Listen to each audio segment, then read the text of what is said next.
chinelinho. Tá. Tá errado.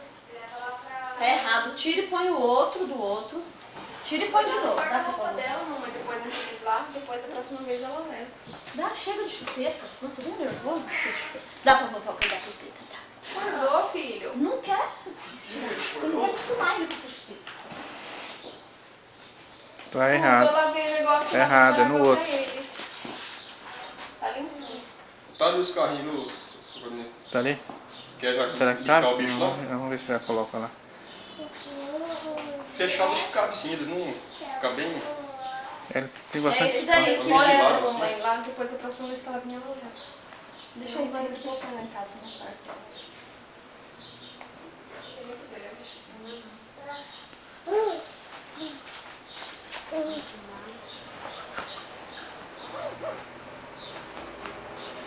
Ah, não vai calçar mais não? Calça o chinelinho. Calça, meu amor, o chinelinho. Calça o chinelinho. Calça pra tia ver você calça o chinelinho. Olha o chinelinho. O outro pezinho, a vovó falou, o outro. Esse.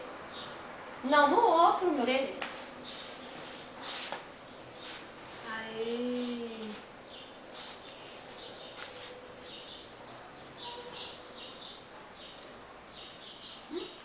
Eu acho engraçado que ele puxou o elástico. Olha lá, bonitinho. Ai, que coisa mais linda de vó. Solta. Solta a Deixa elas chama. tudo errado. Solta o cheirinho pra você calçar o chinelinho. Solta. Isso, põe aqui do lado. Vai, calça o Ele sabe chinelinho. calçar sozinho porque ele calça tudo errado. Nem sempre, às Ele tá vezes dando calça preguiça, certo. tá não? Pega aqui a outra mãozinha. Olha o cabelo dele. Põe, vai, filho, o não. chinelinho. Tem que pentear o cabelo dele. Ele tá acabaram de acordar. Põe, meu lindo. Aí. Meu, acorda uma vez. Nossa, Viu de errado lá. torto, filho. Tá torto. Arruma. Arruma que errado. Aí. Põe.